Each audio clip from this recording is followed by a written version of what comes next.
밤의 장막이 서울의 심장부를 뒤덮었을 때 에설 호텔의 최상층 스카이 라운지는 지상의 별들처럼 빛나고 있었다. 대한민국 경제를 움직이는 거물들이 한자리에 모이는 VVIP 비즈니스 파티. 화려한 샹들리에 아래 억소리 나는 샴페인 잔이 부딪히는 소리와 나직한 웃음소리가 공기를 채웠다. 하지만 이 모든 화려함의 이면에서 강서연은 보이지 않는 유령처럼 움직이고 있었다. 그녀는 이 파티의 연회 스태프였다. 단정한 유니폼과 깔끔하게 빗어넘긴 머리, 무표정한 얼굴은 그녀를 수많은 직원 중 하나로 보이게 했지만 그녀의 눈은 주변의 모든 것을 날카롭게 훑고 있었다. 테이블 위에 잔이 비워지는 속도, VIP들의 미세한 표정 변화, 심지어 보안 요원들의 동성까지. 그것은 그녀가 이 치열한 곳에서 살아남는 방식이었다. 강서연 씨, 7번 테이블 냅킨이 조금 구겨졌잖아. 정신 안 차려. 김 팀장의 날카로운 목소리가 귓전을 파고들었다. 서연은 고개를 숙이며 죄송하다고 짧게 답했다. 그녀는 김 팀장이 자신을 유독 못마땅하게 여긴다는 것을 알고 있었다. 명문대 출신도 아니고 변변한 백도 없는 자신이 단지 성실함과 능력만으로 이 자리에 있다는 사실을 그는 인정하고 싶지 않아 했다. 서연은 구겨진 냅킨을 완벽하게 다시 세팅하면서 김 팀장이 보지 못하는 것을 보았다. 라운지 구석 비상구 쪽으로 향하는 CCTV의 렌즈 각도가 미세하게 틀어져 있다는 것을. 저곳은 완벽한 사각지대였다. 그때였다. 모든 소음이 거짓말처럼 잦아들고 라운지 입구에 모든 시선이 쏠렸다. 진성그룹의 총수 권지혁이 등장한 것이다. 30 초반의 나이라고는 믿기지 않는 압도적인 존재감. 맞춤 제작된 다크네이비 슈트는 그의 넓은 어깨와 탄탄한 체격을 완벽하게 드러냈고 날카로운 턱선과 깊이를 알 수 없는 검은 눈동자는 그를 살아있는 조각상처럼 보이게 했다. 그는 단순한 재벌 3세가 아니었다. 취임 3년 만에 진성그룹의 시가 총액을 2배로 끌어올린 괴물 같은 경영인이었다. 수많은 여자들의 선망의 대상이자 경쟁자들에게는 공포의 대상. 권지혁의 등장에 사람들은 벌떼처럼 그에게 몰려들었다. 서연은 그런 그를 멀리서 지켜보며 자신의 처지를 실감했다. 저렇게 다른 세상에 사는 사람이 있구나. 평생을 노력해도 가닿을 수 없는 아득히 먼 우주에 떠있는 별과 같은 존재. 그녀는 다시 자신의 일에 집중하려 했다. 하지만 그녀의 시선은 본능적으로 한 남자에게 향했다. 권지혁에게 다가가 악수를 청하는 남자 경쟁사인 태하전자의 최민호 이사였다. 서글서글한 미소와 세련된 매너로 유명했지만 서연은 그 미소 뒤에 숨겨진 차가운 야망을 본능적으로 느낄 수 있었다.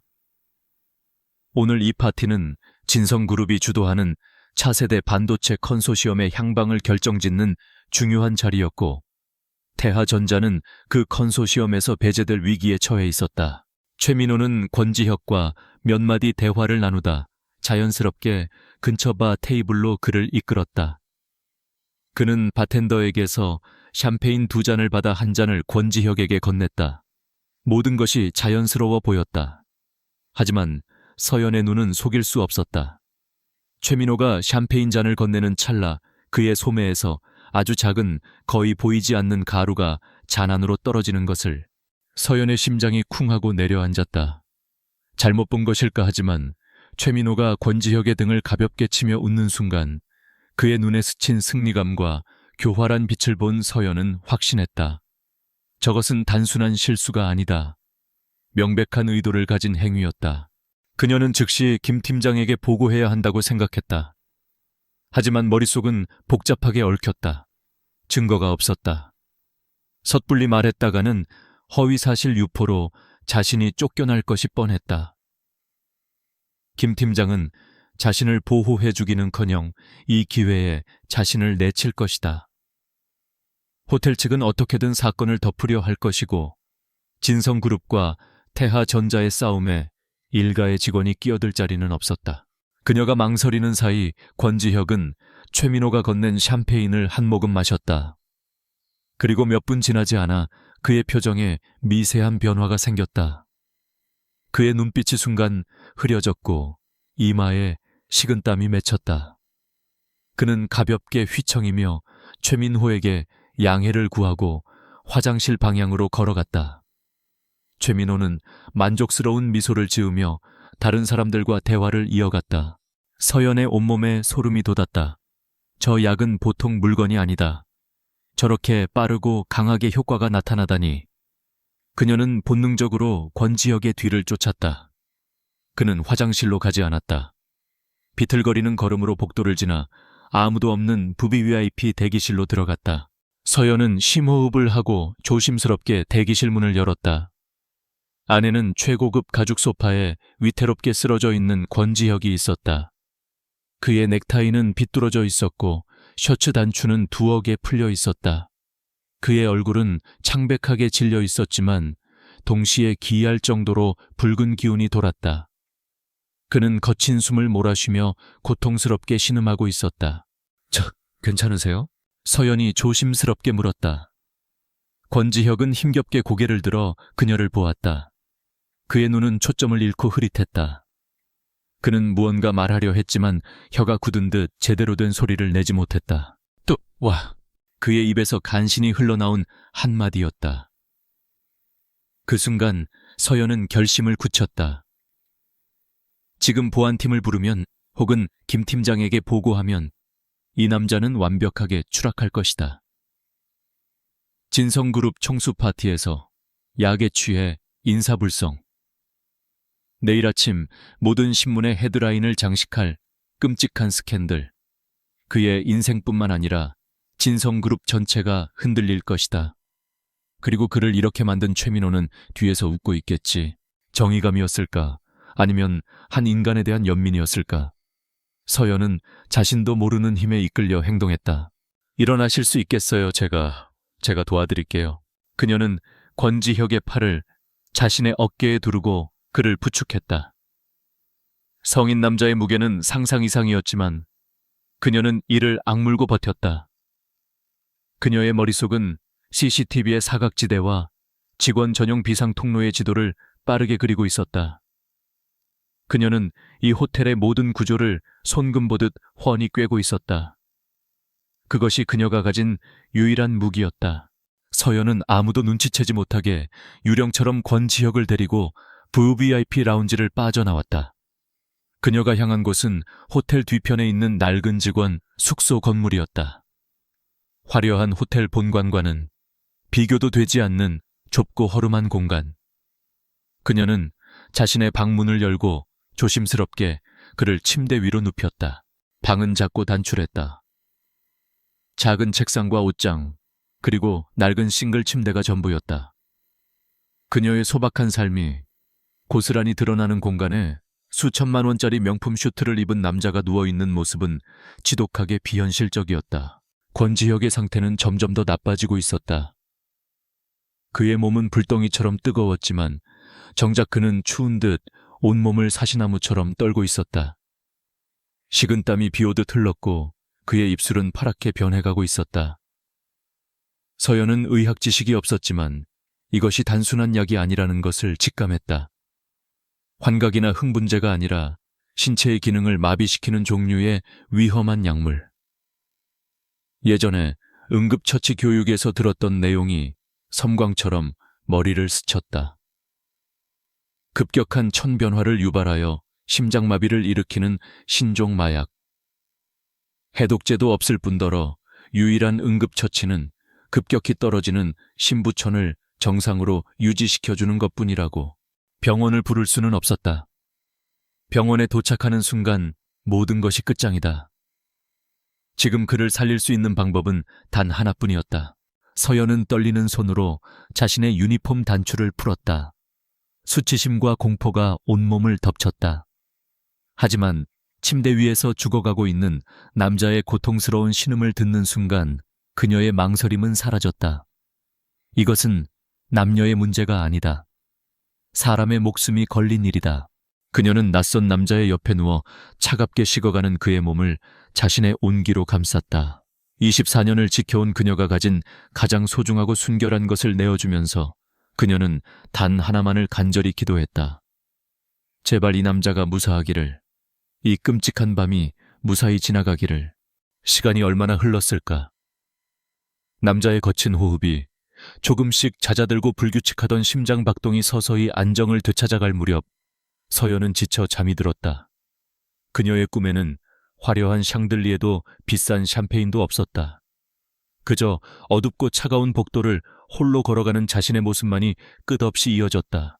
새벽의 희미한 빛이 낡은 커튼을 비집고 들어와 방 안을 조심스럽게 비출 때 강서연은 먼저 눈을 떴다.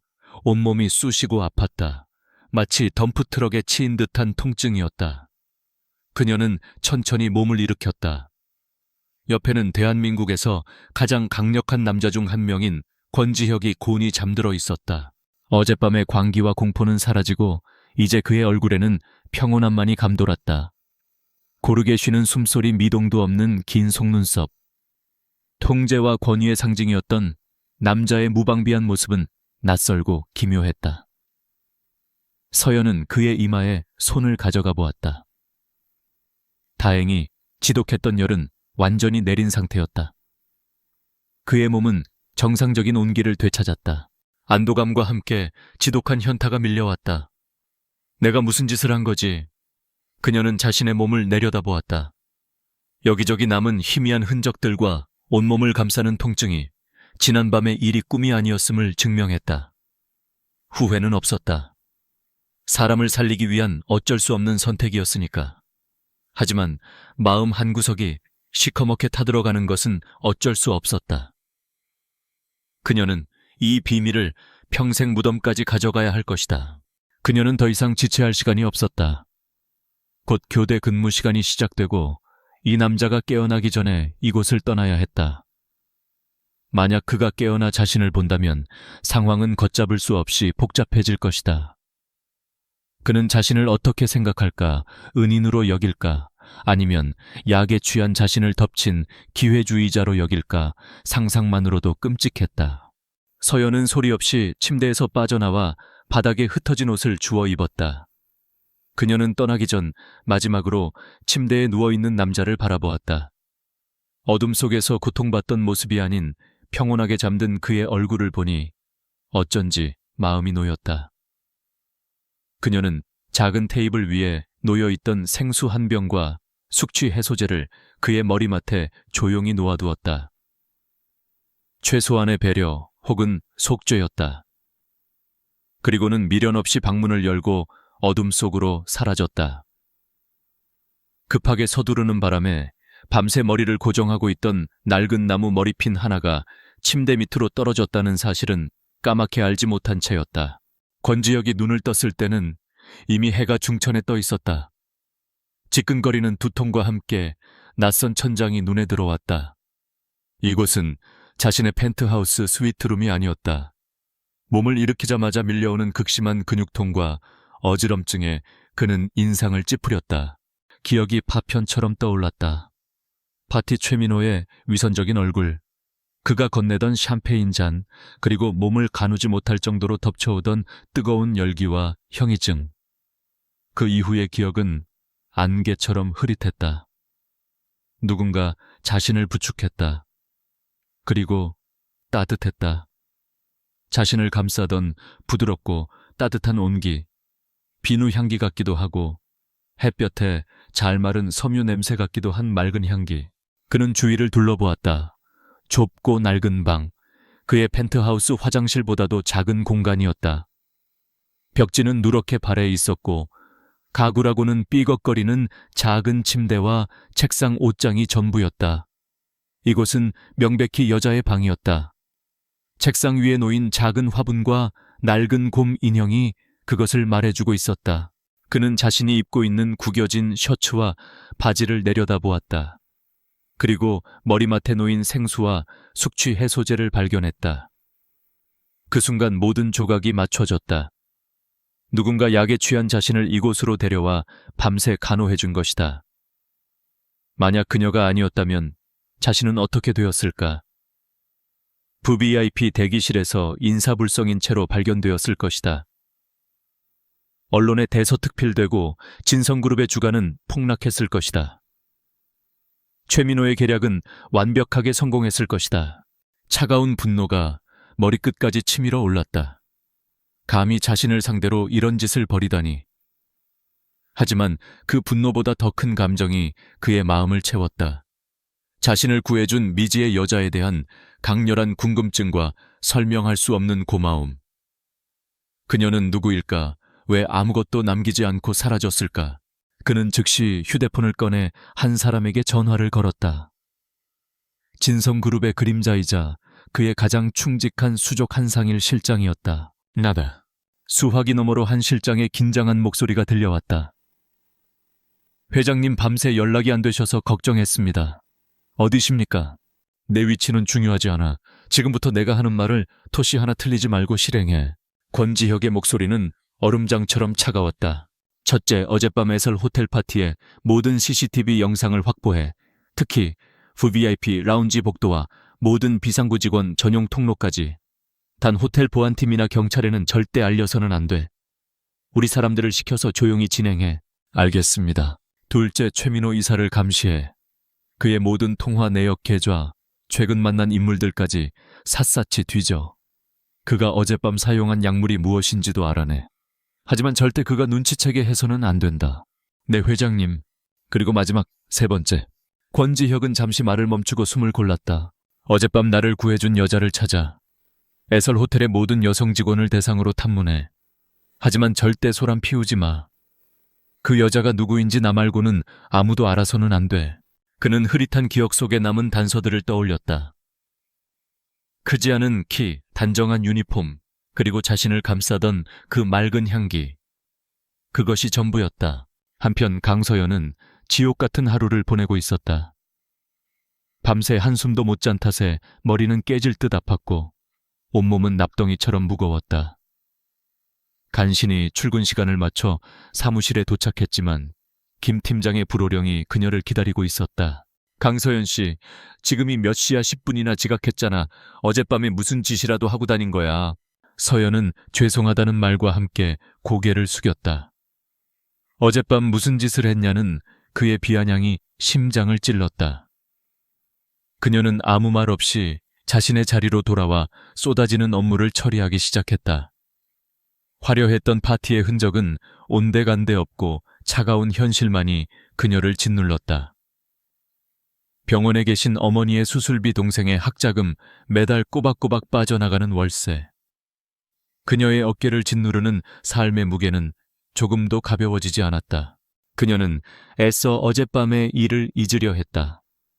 그것은 그녀의 인생에 있어서는 안 될 비현실적인 사고일 뿐이라고 스스로를 세뇌했다. 권지혁. 그 남자는 이제 괜찮을까? 무사히 자신의 자리로 돌아갔을까? 혹시라도 자신을 찾고 있는 건 아닐까? 꼬리에 꼬리를 무는 불안감이 그녀를 괴롭혔지만 그녀는 고개를 저으며 생각을 떨쳐냈다. 그와 그녀는 사는 세상이 다르다. 다시는 마주칠 일 없는 사람들이다. 그렇게 믿어야만 했다. 며칠이 지났다. 권지혁의 지시를 받은 한상일 실장의 조사는 난관에 부딪혔다. 최민호의 뒤를 캐는 것은 비교적 순조로웠다. 그가 거액의 돈을 주고 신종 마약을 구했다는 정황 증거들이 속속들이 포착되었다. 하지만 정작 권지혁을 구해준 여자를 찾는 일은 안개 속을 헤매는 것 같았다. 회장님, CCTV를 분석했지만 결정적인 장면을 찾지 못했습니다. 회장님께서 VIP 대기실로 들어가신 것까지는 확인되지만 그 이후의 동선이 전혀 파악되지 않습니다. 마치 증발이라도 하신 것 같습니다. 한 실장의 보고에 권지혁의 미간이 좁혀졌다. 직원들은 파티에 동원되었던 모든 여성 직원들을 조사해봤나? 네, 하지만 모두 자신은 모르는 일이라고 할 뿐입니다. 아무래도 그 여직원이 일부러 CCTV 사각지대만 골라서 이동한 것 같습니다. 호텔 내부 구조에 매우 정통한 인물로 추정됩니다. 권지혁은 답답함에 마른 세수를 했다. 그녀는 대체 누구일까? 왜 자신을 구해주고는 이토록 철저하게 흔적을 지운 것일까? 그는 다시 한번 그 낡고 작은 방을 떠올렸다. 그리고 그 방을 채우고 있던 그녀의 흔적들. 그때 그의 뇌리를 스치는 것이 있었다. 그는 한 실장에게 즉시 그 직원 숙소방을 다시 한번 샅샅이 뒤져보라고 명령했다. 혹시라도 자신이 놓친 무언가가 있을지도 모른다는 생각에서였다. 몇 시간 후 한 실장에게서 다급한 연락이 왔다. 회장님 찾았습니다. 아주 작은 물건입니다. 권지혁은 곧장 문제의 방으로 향했다. 방은 그가 떠났을 때와 똑같은 모습으로 보존되어 있었다. 한 실장이 하얀 장갑을 낀 손으로 작은 증거물 봉투를 내밀었다. 봉투 안에는 낡은 나무 머리핀 하나가 들어 있었다.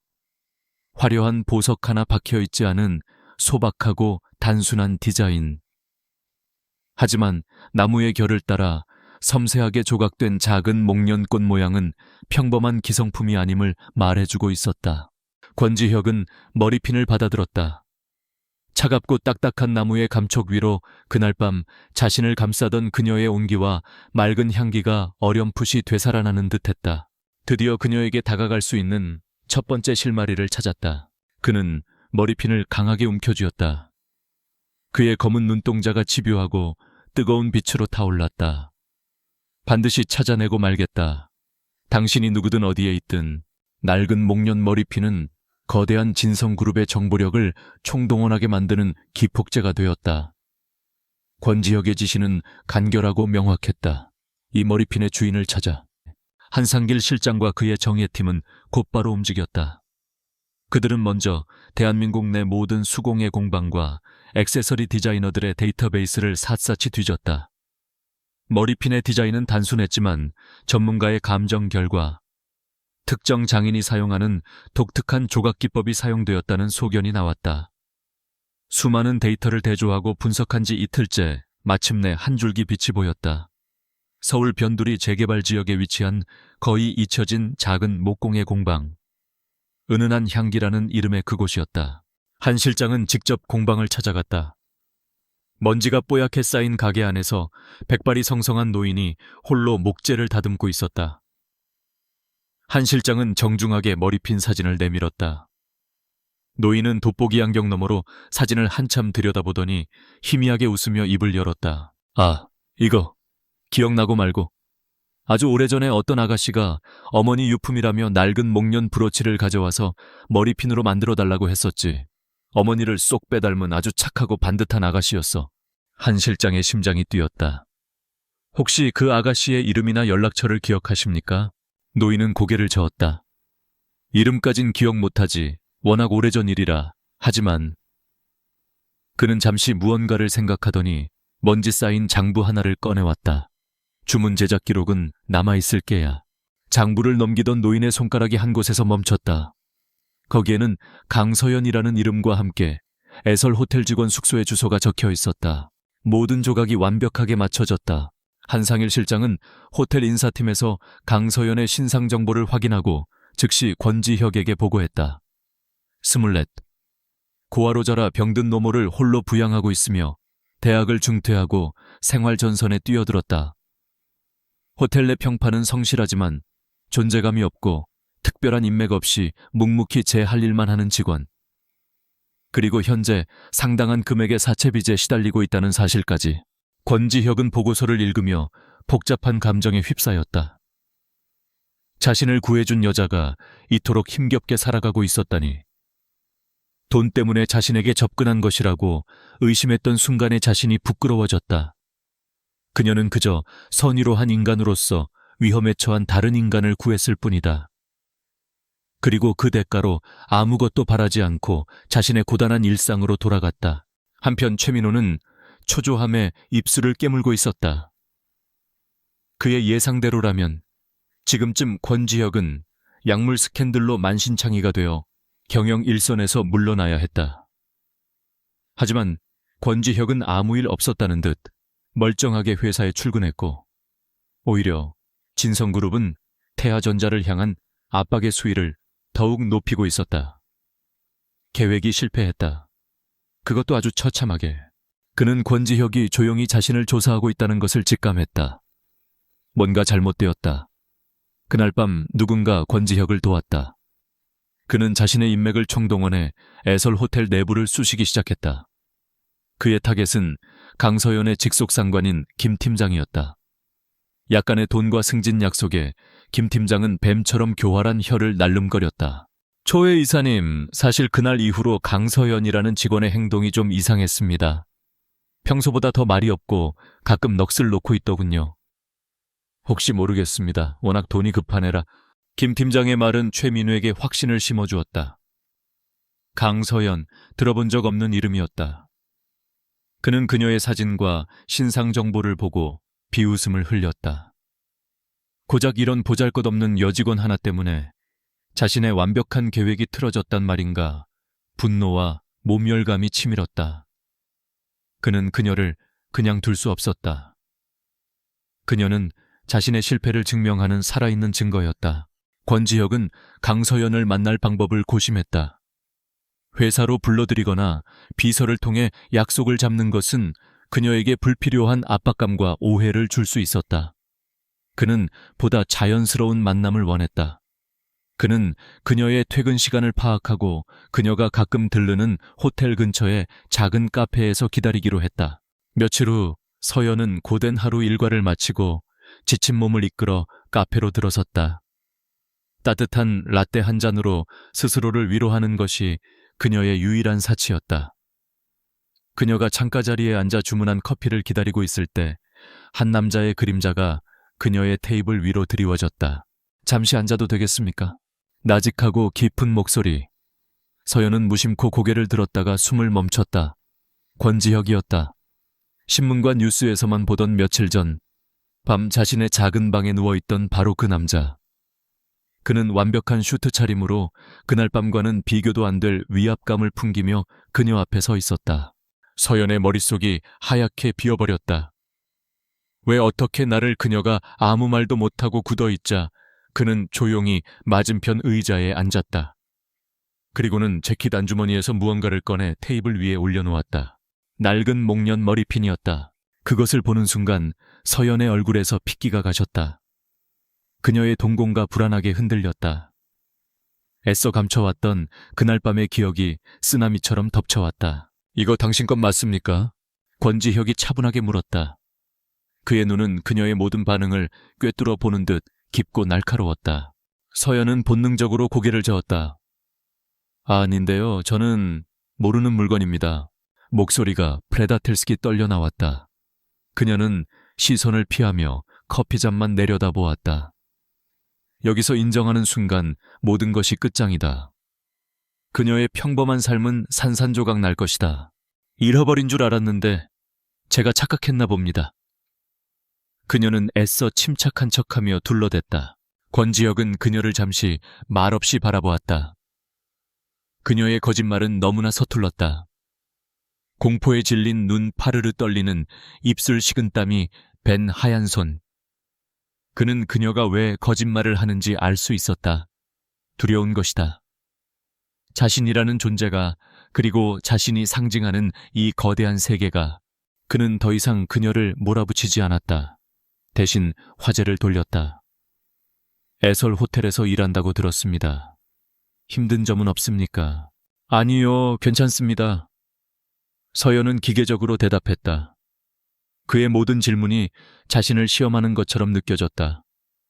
심장이 터질 것처럼 불안하게 뛰었다. 이 자리를 벗어나고 싶다는 생각뿐이었다. 혹시라도 부당한 대우를 받거나 도움이 필요한 일이 생기면 언제든 연락 주십시오. 그는 명함 한 장을 테이블 위에 놓았다. 황금빛으로 빛나는 진성그룹의 로고와 총괄회장 권지혁이라는 글자가 선명했다. 서연에게 그것은 구원의 손길이 아니라 벗어날 수 없는 거미줄처럼 느껴졌다. 짧은 침묵 끝에 서연은 자리에서 일어났다. 죄송하지만 먼저 일어나 보겠습니다. 그녀는 도망치듯 카페를 빠져나왔다. 차가운 밤 공기가 폐부 깊숙이 파고들었지만 뜨거워진 얼굴은 식을 줄 몰랐다. 심장은 여전히 미친 듯이 뛰고 있었다. 그는 모든 것을 알고 있다. 이제 어떻게 해야 하지?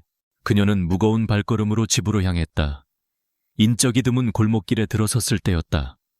뒤에서 들려오는 발소리에 그녀는 본능적으로 걸음을 빨리 했다. 하지만 발소리는 점점 더 가까워졌다. 그리고 마침내 검은색 세단 한 대가 그녀의 앞을 가로막고 섰다. 차창이 스르륵 내려가고 조수석에 앉은 험상궂은 남자가 그녀를 향해 입을 열었다. 그의 목소리는 기름기가 흐르는 듯 느끼했지만 그 안에 담긴 위협은 칼날처럼 날카로웠다. 강서연 씨 맞죠? 서연은 아무 말도 하지 못하고 그 자리에 얼어붙었다. 우리 최 이사님께서 전할 말이 있답니다. 남자는 비릿하게 웃으며 말했다. 세상에는 괜히 알면 다치는 일들이 많습니다. 특히 당신처럼 힘없는 사람한테는 말이죠. 그날 밤 일은 그냥 못 본 걸로 하는 게 어떨까요? 당신의 안전을 위해서 말입니다. 남자는 의미심장한 미소를 남기고 차를 출발시켰다. 서연은 혼자 남아 싸늘하게 식어가는 아스팔트 위에서 온몸을 떨었다. 권지혁의 회유와 최민호의 협박. 그녀는 이제 빼도 박도 못하는 거대한 폭풍의 눈 안으로 떠밀려 들어온 것이다. 그날 밤 강서연은 한숨도 잠들지 못했다. 검은 세단의 위협적인 이미지가 눈을 감아도 떠도 망령처럼 그녀를 따라다녔다. 최민호의 경고는 그녀의 삶을 송두리째 흔들었다. 침묵한다고 해서 안전해지는 것이 아니었다. 오히려 그녀는 이제 최민호에게 제거해야 할 위험 요소가 되어버렸다. 평범하고 조용하게 살고 싶었던 그녀의 소박한 꿈은 산산조각이 났다.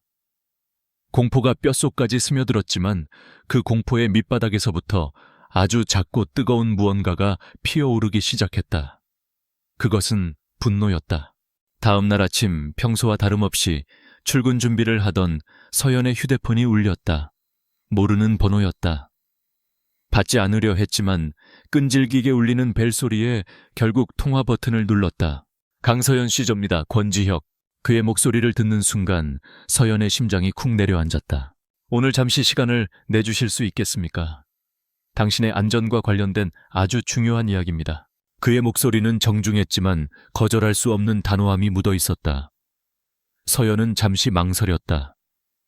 하지만 어젯밤의 위협을 떠올리자 그녀에게 다른 선택지는 없다는 것을 깨달았다. 그녀는 떨리는 목소리로 약속을 잡았다. 약속 장소는 진성그룹 본사 펜트하우스에 위치한 그의 개인 집무실이었다. 통유리창 너머로 서울의 정영이 파노라마처럼 펼쳐지는 현실감 없는 공간. 서연은 자신이 마치 다른 행성에 발을 디딘 것 같은 위화감을 느꼈다. 권지혁은 그녀를 기다리고 있었다. 그는 어제의 카페에서와는 사뭇 다른 분위기였다. 그의 얼굴에서는 부드러운 탐색 대신 차가운 분노와 결의가 느껴졌다. 그는 서연을 맞은편 소파에 앉게 하고는 테이블 위로 여러 장의 사진을 내려놓았다. 사진 속에는 어젯밤 그녀를 위협했던 검은 세단과 그 안의 남자의 얼굴이 선명하게 찍혀 있었다. 심지어 그들이 그녀를 향해 말하는 장면까지 포착되어 있었다. 어젯밤 당신에게 일어났던 일입니다. 권지혁이 나직하게 말했다. 당신을 위협한 남자는 최민호가 고용한 사설정보원 소속의 해결사입니다. 전과 기록도 화려하더군요. 서연은 아무 말도 할 수 없었다. 자신의 일상이 이토록 철저하게 감시당하고 있었다는 사실에 소름이 끼쳤다. 강서연 씨 더 이상 중립지대는 없습니다. 권지혁의 시선이 그녀를 똑바로 향했다. 최민호는 당신을 목격자로 생각하고 있습니다. 그에게 당신은 자신의 범죄를 덮기 위해 반드시 제거해야 할 걸림돌입니다. 침묵을 지킨다고 해서 그가 당신을 내버려 둘 거라고 생각하십니까? 그의 말은 비수처럼 날아와 서연의 심장에 박혔다. 그녀가 밤새 되뇌었던 가장 끔찍한 진실을 그는 너무나도 명확하게 직시하게 만들었다. 저는 어떻게 해야 하죠? 그녀의 목소리는 거의 울음에 가까웠다. 권지혁은 테이블 위로 서류 봉투 하나를 더 꺼내놓았다. 2가지 선택지가 있습니다. 첫 번째는 지금처럼 혼자서 모든 위험을 감수하는 겁니다. 언제 또다시 그들이 당신을 찾아올지 모르는 불안 속에서 하루하루를 버티는 거죠. 그는 잠시 말을 멈추고 그녀의 눈을 깊이 들여다보았다. 그리고 2번째 선택지는 제 손을 잡는 겁니다. 그는 서류 봉투를 그녀 앞으로 밀었다. 서연은 떨리는 손으로 봉투를 열었다. 안에는 그녀의 어머니가 입원해 있는 병원의 진단서와 함께 완납 처리된 병원비 영수증이 들어있었다. 천문학적인 액수였다. 그녀가 평생을 일해도 갚기 힘든 돈이었다. 당신 어머니는 오늘부로 이 병원 VVIP 병실로 옮겨졌습니다. 국내 최고의 의료진이 전담해서 돌볼 것이고 24시간 전문 경호 인력이 병실을 지킬 겁니다. 당신 동생의 학자금과 생활비 역시 졸업할 때까지 진성그룹 장학재단에서 전액 지원할 겁니다. 그리고 당신에게는 이보다 더 안전한 거처를 제공할 생각입니다. 서연은 충격에 말을 잃었다. 이것은 단순한 제안이 아니었다. 그녀가 짊어지고 있던 모든 삶의 무게를 단번에 들어 올려주는 거부할 수 없는 구원이었다. 왜 저한테 이렇게까지? 이유는 세 가지입니다. 권지혁은 망설임 없이 답했다. 첫째, 당신은 내 생명의 은인이기 때문입니다. 그 빚은 어떤 방식으로든 갚는 것이 제 원칙입니다. 둘째, 최민호는 저의 적이기도 합니다. 공동의 적을 상대하기 위해 당신이라는 유능한 파트너가 필요합니다. 셋째, 그는 잠시 말을 멈췄다. 이 모든 일의 시작은 저 때문이었으니까요. 당신이 이런 위험에 처하게 된 것은 전적으로 제 책임입니다. 그러니 제가 끝까지 책임지는 것이 마땅합니다. 서연은 그의 눈을 보았다. 그 깊고 검은 눈동자 속에는 어떤 동정이나 오만함도 없었다. 오직 확고한 의지와 책임감, 그리고 알 수 없는 뜨거운 감정만이 담겨 있었다. 그녀는 깨달았다. 이 남자는 진심이다. 밤새 그녀를 짓누르던 공포와 무력감은 서서히 옅어지고 그 자리에는 단단한 결의가 차올랐다. 더 이상 도망치지 않겠다. 숨지도 않겠다. 내 소중한 사람들을 지키기 위해서, 그리고 이 부당한 현실에 맞서기 위해서 제가 뭘 하면 될까요? 그녀의 대답에 권지혁의 얼굴에 처음으로 희미한 미소가 떠올랐다. 그것은 안도와 만족감이 뒤섞인 미소였다.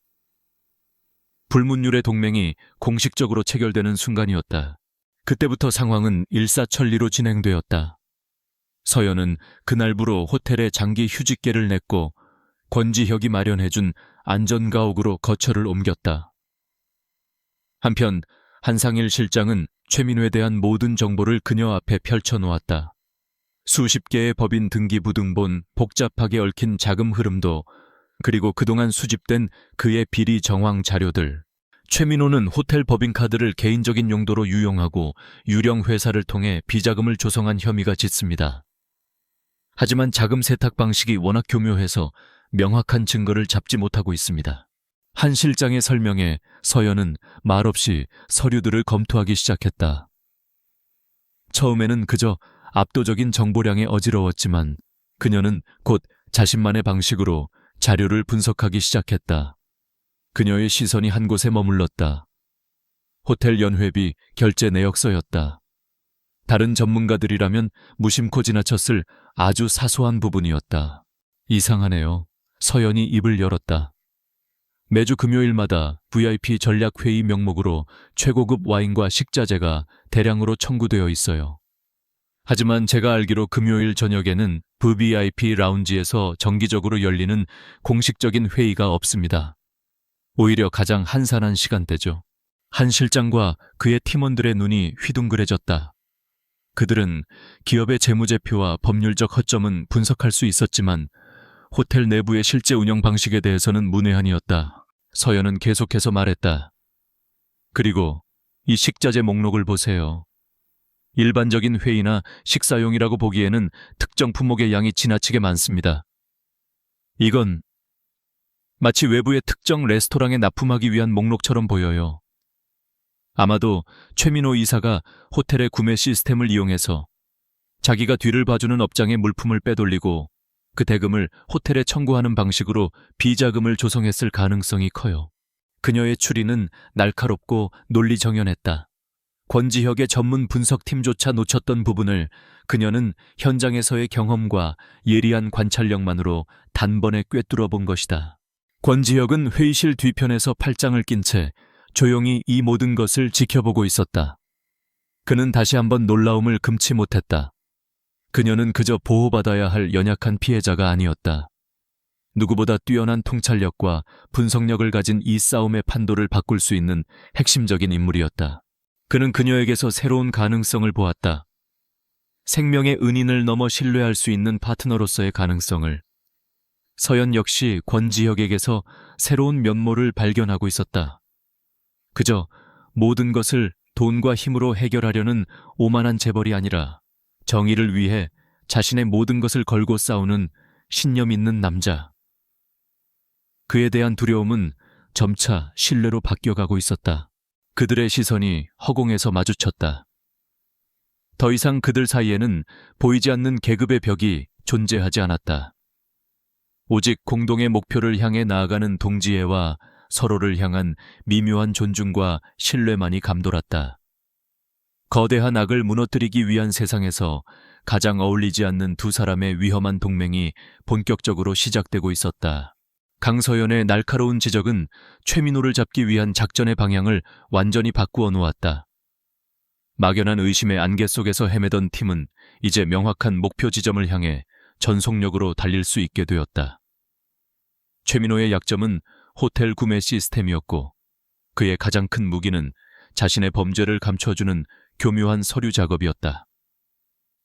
그렇다면 그 약점을 파고들어 가장 강력한 무기라고 믿는 그것으로 스스로를 올가매게 만들어야 했다.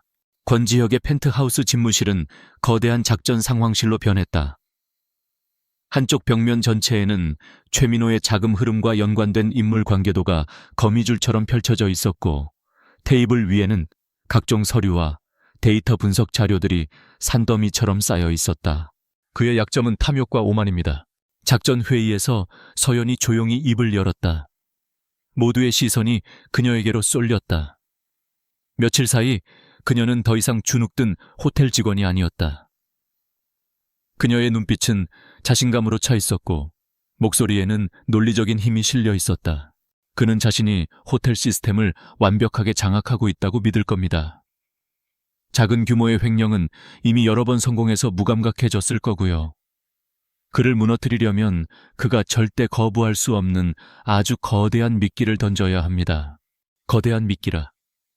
구체적인 계획이 있나 권지혁이 흥미롭다는 듯 물었다. 네. 서연은 자리에서 일어나 화이트보드 앞으로 걸어갔다. 에설 호텔의 이름으로 전례 없는 규모의 서울 인터내셔널 푸드 앤 와인 페스티벌을 개최하는 겁니다. 그녀의 제안에 회의실에는 미묘한 술렁임이 일었다.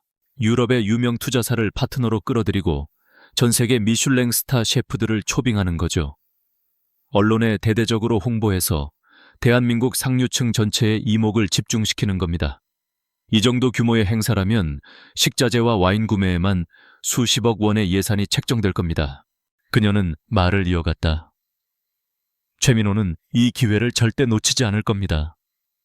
자신의 유령 회사를 통해 납품가를 부풀리고 장부를 조작해서 단 한 번에 엄청난 돈을 빼돌리려 하겠죠. 규모가 클수록 그의 욕심도 커질 거고 욕심이 커질수록 그의 행동은 더욱 대담하고 허술해질 겁니다. 우리는 바로 그 지점을 노리는 겁니다. 완벽한 계획이었다. 그의 탐욕을 자극해 스스로 덫에 걸어 들어오게 만드는 정교한 함정.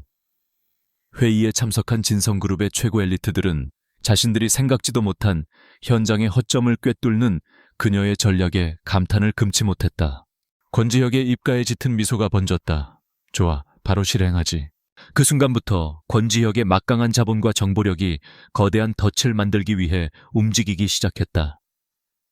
그는 유럽에 설립해둔 페이퍼 컴퍼니를 유명 투자사로 둔갑시켜 에설 호텔과의 파트너십을 발표했다. 유력 경제지에 연일 관련 기사가 쏟아졌고 SNS와 방송에서는 곧 열릴 페스티벌에 대한 기대감으로 들끓었다. 권지혁은 호텔 이사회에도 영향력을 행사했다. 그는 원활한 행사 진행을 위해 태하전자의 최민호 이사에게 이번 페스티벌의 식자재 및 와인 구매 총괄 권한을 위임한다는 결정을 내리게 만들었다. 최민호에게는 날개를 달아준 격이었다. 그는 자신의 로비가 드디어 통했다고 믿어 의심치 않았다. 설마 이것이 자신을 잡기 위해 파놓은 거대한 함정일 줄은 꿈에도 상상하지 못했다. 작전이 진행되는 동안 서연과 권지혁은 거의 매일 밤을 함께 새우다시피 했다. 낮에는 각자의 위치에서, 밤에는 펜트하우스 작전실에서 만나 정보를 교환하고 계획을 다듬었다. 그들의 관계는 빠르게 변화했다. 처음에는 어색한 침묵이 흘렀지만 공동의 목표를 향해 머리를 맞대면서 그들은 서로에 대해 조금씩 알아가기 시작했다. 서연은 권지혁이 그저 냉철하고 권위적인 CEO가 아니라는 것을 알게 되었다. 그는 밤늦게까지 자료를 검토하는 그녀를 위해 조용히 담요를 덮어주기도 했고, 그녀가 좋아하는 소박한 떡볶이를 야식으로 주문해 함께 먹으며 격려해주기도 했다.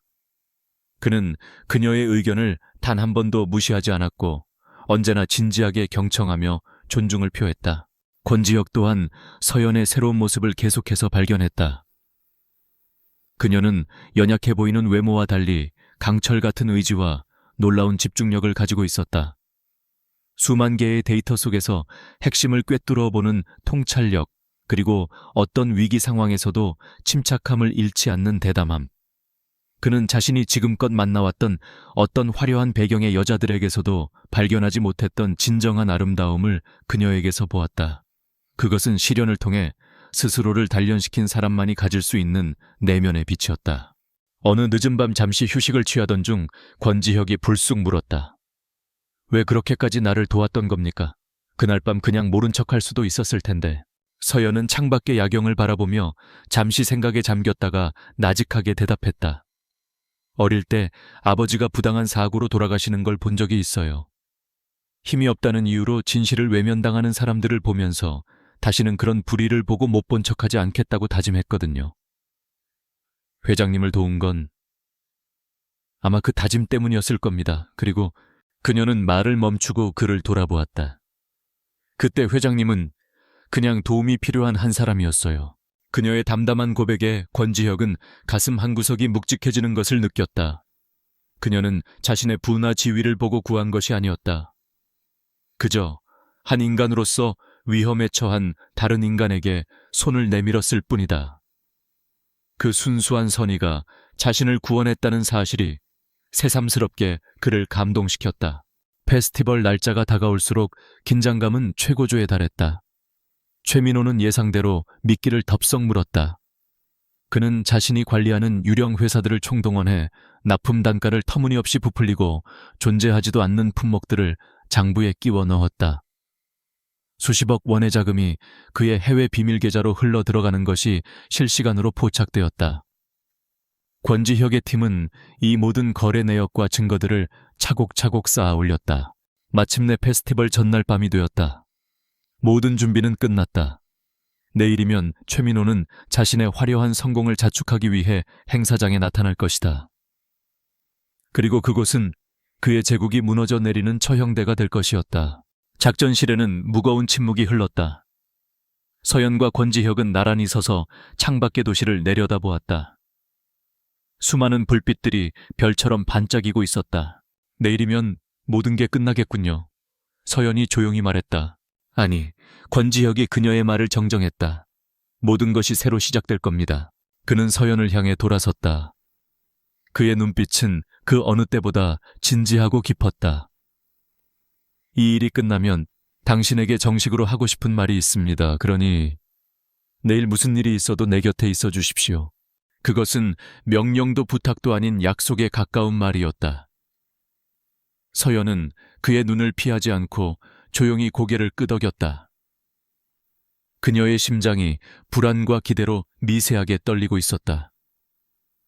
거대한 폭풍 전야, 두 사람은 말없이 서로의 존재를 의지하며 결전의 아침을 기다리고 있었다. 모든 것을 끝내고 모든 것을 새로 시작하기 위한 아침을. 페스티벌 당일 에설 호텔의 그랜드 볼룸은 대한민국 0.1%를 위한 화려한 무대로 변신했다. 천장에서는 수천 개의 크리스털로 이루어진 샹들리에가 은하수처럼 빛을 쏟아냈고, 호라는 최고급, 샴페인의 상쾌한 향기와 유명 플로리스트가 공수한 희귀한 꽃들의 향기로 가득 찼다. 정재계 거물들, 유명 연예인들, 그리고 이 모든 것을 담기 위해 몰려든 수백 명의 취재진들로 발 디딜 틈이 없었다. 모든 것이 완벽했다. 최민호를 제물로 바치기 위해 정교하게 설계된 너무나도 완벽한 재단이었다. 최민호는 이날의 주인공이었다. 그는 최고급 이탈리아 브랜드의 턱시도를 차려입고 승리자의 여유로운 미소를 지으며 사람들 사이를 거닐었다. 호텔 이사회의 전폭적인 지지 아래 이 거대한 행사를 성공적으로 이끈 총괄 책임자. 모두가 그의 능력에 찬사를 보냈고 아첨 섞인 칭찬을 건넸다. 그는 이 모든 것을 마음껏 즐겼다. 그는 자신의 성공이 정점에 달했음을 느꼈다. 홀 한쪽 구석에서 권지혁을 발견했을 때 그의 입계는 경멸 어린 미소가 떠올랐다. 그는 일부러 권지혁에게 다가가 와인잔을 부딪혔다. 권 회장님, 이런 누추한 자리까지 직접 행차해 주시니 영광입니다. 그의 말투에는 숨길 수 없는 조롱이 담겨 있었다. 얼마 전 자신에게 치욕을 안겨주려 했던 자의 몰락을 예감하며 그는 짜릿한 쾌감을 느꼈다. 권지혁은 아무 말 없이 그를 바라볼 뿐이었다. 그 깊이를 알 수 없는 차가운 눈빛에 최민호는 순간적으로 오싹함을 느꼈지만 이내 그것을 패배자의 질투로 치부해버렸다. 그럼 즐거운 시간 보내시길. 그는 의기양양하게 등을 돌려 무대 쪽으로 향했다. 자신의 가장 빛나는 순간을 만끽하기 위해 한편 그랜드 볼룸이 내려다 보이는 2층의 VIP 관제실.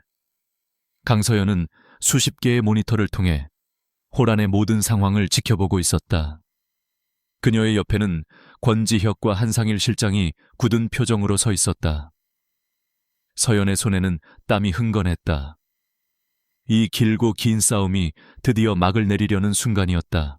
권지혁이 그녀의 어깨를 가볍게 감싸 쥐었다. 그의 단단하고 따뜻한 손길에 서연의 불안했던 마음이 조금은 진정되는 듯했다. 괜찮아. 모든 건 계획대로 될 거야. 그의 나직한 목소리가 귓가에 울렸다. 서연은 고개를 끄덕였다. 드디어 행사의 하이라이트, 최민호 이사의 축사가 시작되었다. 그는 자신감 넘치는 걸음으로 무대 중앙에 섰다. 수많은 카메라 플래시가 터졌고 홀 안의 모든 시선이 그에게로 집중되었다. 신사숙녀 여러분, 오늘 이 자리에 와주신 모든 분께 깊은 감사의 말씀을 드립니다. 이번 서울 인터내셔널 푸드 앤 와인 페스티벌은 그가 준비된 연설문을 읽어 내려가기 시작했을 때였다. 그의 등 뒤에 있던 거대한 스크린이 요란한 소음과 함께 갑자기 암전되었다. 행사장 조명 역시 무대 위 최민회에게만 집중되도록 바뀌었다. 사람들의 웅성거림이 점차 커졌다. 방송사고인가? 최민호가 당황하며 무대 뒤쪽을 향해 소리치려는 순간 암전되었던 스크린이 다시 켜졌다. 하지만 화면에 나타난 것은 화려한 페스티벌 로고가 아니었다. 칠흑 같은 어둠 속 스포트라이트를 받으며 서 있는 권지혁의 얼굴이었다. 영상 속 그의 모습은 얼음처럼 차가웠다. 호라는 찬물을 끼얹은 듯 조용해졌다. 영상 속 권지혁이 입을 열었고 그의 목소리가 스피커를 통해 그랜드 볼룸 전체에 울려 퍼졌다. 신사숙녀 여러분, 그리고 최민호 이사. 파티는 즐거우셨습니까? 이제부터는 제가 준비한 진짜 파티를 시작해볼까 합니다. 최민호의 얼굴이 하얗게 질렸다. 무슨 꿍꿍이지 그가 상황을 파악하기도 전에 스크린에는 믿을 수 없는 영상들이 펼쳐지기 시작했다. 첫 번째 영상. 최민호가 관리하는 유령 회사들의 법인 계좌 내역이었다. 애설 호텔에서 빠져나간 수십억 원의 자금이 몇 단계의 세탁 과정을 거쳐 정확히 그 계좌들로 흘러들어가는 흐름이 붉은 선으로 선명하게 표시되었다. 두 번째 영상. 이번 페스티벌을 위해 작성된 허위 거래 명세서와 부풀려진 세금 계산서들이었다. 실제 원가와 비교된 자료가 나란히 제시되자 홀 곳곳에서 경악의 탄성이 터져나왔다. 최민호가 단 며칠 만에 수십억 원을 횡령했다는 사실이 만천에 드러나는 순간이었다. 아니야. 저건 조작이야. 최민호가 미친 사람처럼 소리쳤다. 하지만 그의 외침은 영상 속에서 흘러나오는 다음 증거에 의해 완벽하게 묻혀버렸다. 세 번째 증거. 최민호와 그의 유령 회사 대표 간의 통화 녹취록이었다. 이번 한 건만 성공하면 우린 평생 먹고 살 수 있어. 권지혁 그놈은 꿈에도 모를 거다. 최민호의 탐욕스러운 목소리가 홀 전체에 생생하게 울려 퍼졌다. 사람들은 경악을 금치 못했고 기자들은 미친 듯이 카메라 셔터를 눌러댔다. 최민호는 무대 위에서 완전히 고립되었다. 그는 공포에 질려 뒷걸음질 쳤다. 도망쳐야 했다. 하지만 그의 발은 바닥에 붙어버린 듯 움직이지 않았다. 그리고 마침내 마지막 영상이 재생되었다. 그것은 권지혁을 나락으로 떨어뜨리려 했던 바로 그날 밤의 진실이었다. 약은 확실한 건가네, 이사님. 한 방울만으로도 코끼리를 쓰러뜨릴 수 있는 신약입니다. 부검해도 성분이 검출되지 않고요. 최민호가 마약 밀매상과 은밀하게 접선하는 장면, 돈을 건네는 장면, 그리고 파티장에서 권지혁의 잔에 약을 타는 흐릿하지만 명백한 CCTV 영상까지 모든 것이 담겨 있었다. 살인 미수, 횡령과는 차원이 다른 용서받을 수 없는 범죄의 증거였다. 호라는 이제 경악을 넘어선 충격과 분노로 들끓었다. 최민호는 완전히 넋이 나간 표정으로 스크린을 바라보다 이내 무대 위에서 주저앉고 말았다. 그의 화려했던 제국이 불과 몇 분 만에 잿더미로 변해버렸다. 그때였다. 홀의 양쪽 문이 열리며 검찰 수사관들이 들이닥쳤다.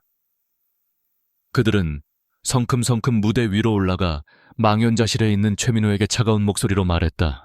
최민호 씨 특정경제범죄 가중처벌 등에 관한 법률 위반 및 마약류 관리에 관한 법률 위반 살인미수 혐의로 긴급 체포합니다. 당신은 변호사를 선임할 수 있으며 수사관들이 그의 손에 차가운 수갑을 채웠다. 한때 세상을 다 가진 듯 오만했던 남자는 이제 초라한 범죄자가 되어 수많은 카메라 플래시 세례를 받으며 무대 아래로 끌려 내려갔다. 그와 결탁했던 김 팀장 역시 한쪽 구석에서 수사관들에게 연행되고 있었다. 관제실에서 이 모든 것을 지켜보던 서연은 자신도 모르게 안도의 한숨을 내쉬었다. 길고 길었던 악몽이 끝나는 순간이었다. 그녀의 눈가에 뜨거운 눈물이 맺혔다. 그것은 슬픔의 눈물이 아닌 모든 것을 이겨낸 자의 기쁨과 해방감의 눈물이었다. 권지혁은 말없이 그녀의 어깨를 감싸 안았다. 그의 품은 넓고 단단했다.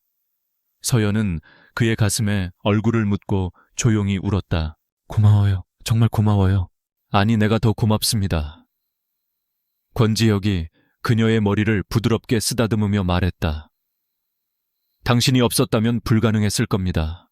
수갑이 채워진 채 끌려나가는 최민호의 마지막 발악과 수많은 기자들의 고함 소리가 아득하게 들려왔다. 하지만 그들의 세계는 고요했다. 길고 어두운 터널을 함께 빠져나온 두 사람은 서로의 온기를 느끼며 조용히 새로운 아침을 맞이하고 있었다. 정의가 승리하고 마침내 모든 것이 제자리를 찾은 아침이었다. 최민호의 몰락은 일파만파로 퍼져나가 대한민국을 뒤흔들었다. 언론은 연일 애설 호텔 스캔들의 전말을 대서특필했고 그와 결탁했던 부패한 인사들이 줄줄이 검찰 조사를 받았다.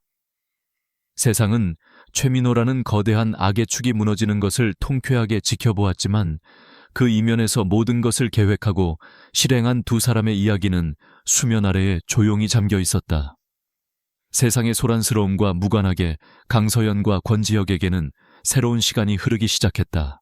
사건이 마무리된 후 서연은 가장 먼저 병원에 계신 어머니를 찾아갔다.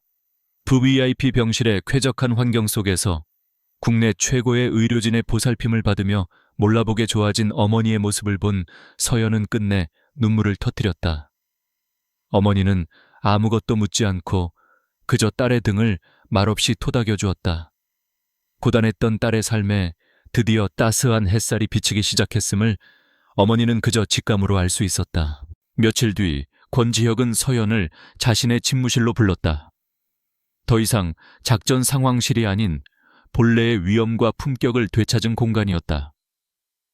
그는 서연에게 공식적인 채용 계약서를 내밀었다. 진성그룹의 감사팀 총괄실장직을 맡아주셨으면 합니다. 서연은 자신의 눈을 의심했다. 감사팀 총괄실장. 그룹의 모든 비리를 감찰하고 견제하는 회장의 최측근에게만 허락되는 핵심 요직이었다. 그녀가 감당하기에는 너무나도 무거운 자리였다. 제가 어떻게 이런 자리를 강서연 씨만큼 이 자리에 어울리는 사람은 없습니다. 권지혁은 단호하게 말했다. 당신은 누구보다 뛰어난 통찰력과 분석력을 가졌고 무엇보다 불의를 보고 참지 못하는 강한 정의감을 가지고 있습니다. 진성그룹이 앞으로 나아가기 위해서는 당신처럼 날카롭고 깨끗한 눈이 반드시 필요합니다. 그것은 단순한 보상이 아니었다. 그녀의 능력에 대한 온전한 신뢰와 존중의 표현이었다. 지난 몇 주간 그녀는 스스로의 힘으로 자신의 가치를 증명해냈다. 더 이상 세상의 편견 앞에 주눅들 필요가 없었다. 서연은 깊이 숨을 들이마신 뒤 결심이 선 눈빛으로 계약서에 사인을 했다. 그녀의 인생 2막이 공식적으로 시작되는 순간이었다. 강서연은 놀라운 속도로 새로운 역할에 적응해 나갔다. 호텔 연호의 스태프로 일하며 익혔던 세심함과 관찰력은 복잡한 기업 비리의 연결고리를 파헤치는데 그 어떤 회계사나 변호사보다 뛰어난 능력을 발휘했다. 그녀는 서류 더미 속에서 아무도 발견하지 못했던 작은 허점들을 찾아냈고 현장에서의 경험을 바탕으로 시스템의 구조적인 문제점들을 개선해 나갔다. 처음에는 낙하산이라며 그녀를 얕보던 감사팀 직원들도 그녀의 실력과 진정성 앞에 점차 마음을 열고 그녀를 진정한 리더로 따르기 시작했다. 권지혁은 그런 그녀의 모습을 흐뭇하게 지켜보았다. 작은 방에서 고통받던 자신을 구해주었던 연약한 여인은 이제 없었다. 그의 앞에는 자신의 능력을 마음껏 펼치며 당당하게 빛나는 한 명의 프로페셔널이 서 있었다. 그리고 그 모습을 볼 때마다 그의 심장은 걷잡을 수 없이 뛰었다. 이제 모든 위험과 음모가 사라진 지금 그는 더 이상 자신의 감정을 숨길 필요가 없었다. 그는 그날 밤 그녀가 자신을 구원했던 그 순간부터 이미 그녀에게 빠져들었음을 인정해야 했다. 그것은 단순한 고마움이나 연민이 아니었다. 그녀의 강인함에 대한 존경이었고 그녀의 순수함에 대한 끌림이었으며 그녀의 모든 것을 지켜주고 싶다는 뜨거운 열망이었다. 어느 주말 저녁 권지혁은 서연을 한강이 내려다 보이는 고급 레스토랑으로 초대했다. 업무 이야기가 아닌 아주 사적인 저녁 식사였다. 어색한 분위기 속에서 식사를 마친 후 그는 그녀를 데리고 레스토랑의 야외 테라스로 나갔다. 강바람이 시원하게 불어왔고 도시의 불빛들이 보석처럼 반짝였다. 서연 씨, 그가 처음으로 그녀의 이름을 다정하게 불렀다. 서연의 어깨가 미세하게 떨렸다. 그날 밤 저를 구해줘서 고맙다는 말을 아직 제대로 하지 못한 것 같습니다. 그는 천천히 그녀에게 다가갔다. 그의 눈빛은 그 어느 때보다 진지하고 깊었다. 당신은 나의 목숨뿐만 아니라 나의 모든 것을 구했습니다. 오만과 불신으로 가득 차 있던 제 세상을 당신의 순수한 용기가 송두리째 흔들어 놓았습니다. 당신을 만나고 나서야 저는 진정한 의미의 함께라는 것을 알게 되었습니다. 그는 재킷 안주머니에서 작은 벨벳 상자를 꺼냈다. 상자를 열자 그 안에는 화려한 다이아몬드 반지가 아닌 그녀의 낡은 머리핀에 새겨져 있던 것과 똑같은 모양의 작은 목련 브로치가 은은한 빛을 발하고 있었다. 세상에서 가장 비싼 보석도 당신 앞에서는 빛을 잃는다는 것을 알았습니다. 그래서 당신을 가장 닮은 것을 준비했습니다. 그는 브로치를 그녀의 손에 쥐어주었다. 그리고는 떨리는 목소리로 그의 인생에서 가장 중요한 고백을 시작했다. 강서연 씨, 저는 진성그룹의 총수로서 당신에게 명령하거나 생명의 은인이라는 이유로 당신에게 무언가를 강요하고 싶지 않습니다. 저는 그저 한 남자로서 당신 곁에 평생 있고 싶습니다.